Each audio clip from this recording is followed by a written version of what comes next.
Hey guys, Alex from 7th Hour Films back again with JoJo's Bizarre Adventure. Last time on JoJo's Bizarre Adventure we had The Visitor Part 1.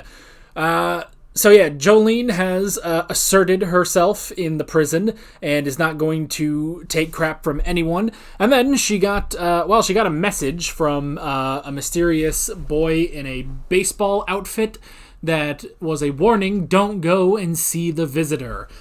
But Jolene did, and it turned out it was her father, Jotaro Kujo, who is there basically to bust her out because a guy named John Gallier is going to try to kill her.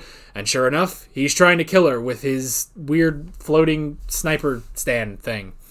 Also, I just want to point something out. I noticed here on Netflix the description for this episode, which it doesn't contain any spoilers, and I normally don't read these, but I just happened to notice that the guy's name is not John Gallier, it's John Galli A. Why? Why is that a thing? That doesn't sound like a name. Like, I figured it was just John Gallier, but it's John Galli A. I don't know. It's a weird thing. It definitely doesn't sound like that when you say it out, so yeah. Anywho, Jotaro and Jolene are now working to survive the assault by John Gallier. So, yeah. Like always, the reaction is down in the description and in the pinned comment for your viewing pleasure. So let's go ahead and jump right into this episode of JoJo's Bizarre Adventure. Here we go.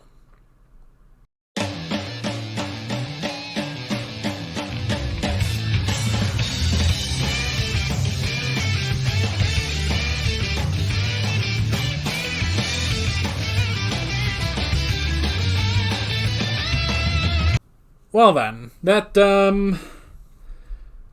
interesting. So is his stand actually downtown transfer?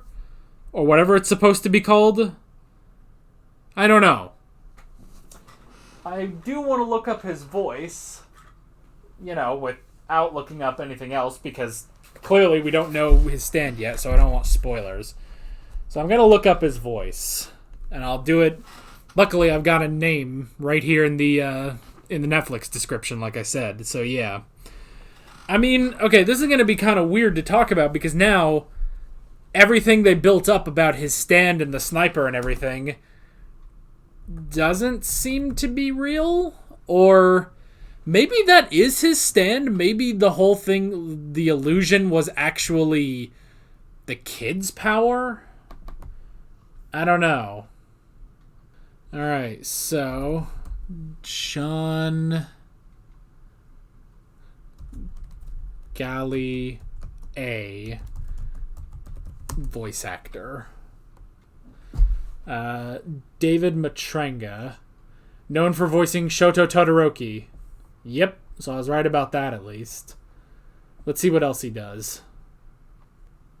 Oh yeah, that also means he's Bertolt in Attack on Titan. Bertolt. Alright, that's pretty much all I got.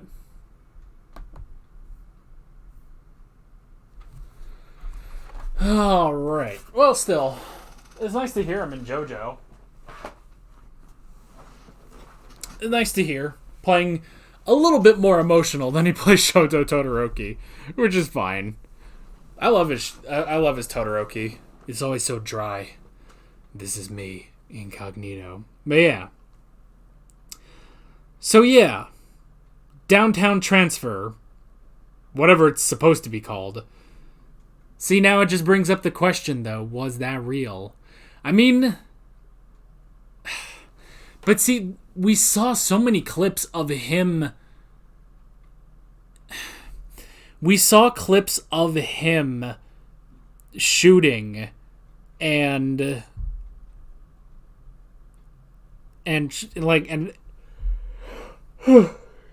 excuse me, and acknowledging the kid. Why would you cut to that if that wasn't real? And that's still his stand, but it's not his stand? maybe the kid has some, like, time stand or something, or maybe like a save state, like all of that just became a dream for them and now they'll wake up, possibly, if Jolene can get Jotaro awake. But all of that is happening in the real world too. I don't know. See, this is a weird thing because now I don't know how to comment on this because we basically spent an entire episode to not know what his stand actually does. Like last episode, we were like, all right, John Gallier, he's got a thing that lets him snipe people. Okay. Now we end the episode with, yeah, we don't actually know what his stand does, you know? We have no idea what Downtown Transfer does. I'm very curious what the actual name is supposed to be, because Downtown Transfer is kind of dumb for a stand name, but I'm sure it's funny. I'm sure it's a funny dub localization, you know? But yeah. So, I mean, other than that, I mean, there were some interesting moments. Jotaro hitting the gas pipe, which, man, for a second, I thought that was going to be Hamon. Oh, that's me. I'm still clinging on to Hamon after all this time. But it kind of looked like, I don't know, because all he did was just, you know, backwards punch the gas pipe. So it's either that Star Platinum was just so strong that it made a spark, or Jotaro's been working on his Hamon, which that would be cool. I would love for that to be the case. Maybe he learned a little bit just in case, you know?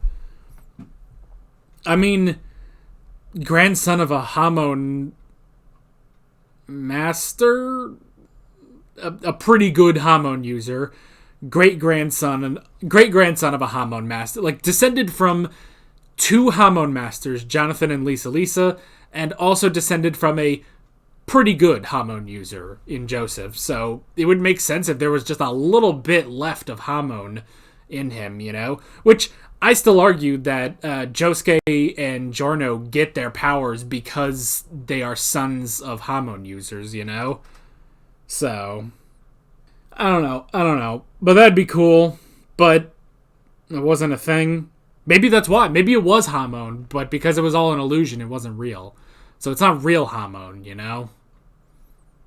I mean, I did like the part where Jotaro does go in because he trusts Jolene, you know? And he attacks the thing. It's like, even though it should be impossible for John Gallier to be there, he trusts her. But that was all an illusion, so it doesn't matter, really. And yeah, there's just something happening with Goo. Luckily, Jolene woke up. I mean, it's slightly Death 13-ish, you know? Where, you know, because Jolene got that sharp pain in her hand, she woke up. And now she needs to try to wake Jotaro up, you know? Yeah, I've got nothing else to say about this episode because I have more questions than when we started this episode, pretty much. Like last episode, we ended and it was like, all right, we know what John Gallier's stand is, now we have to deal with it. And now we just went through this entire episode to be like, yep, we have no idea what John Gallier's stand is, and we don't know what's happening, so.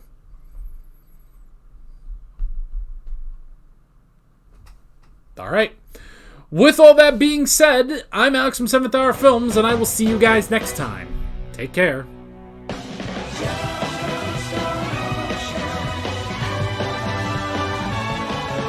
Alright guys, thanks for watching this video. There's a bunch of links on screen if you want to go click around any of those.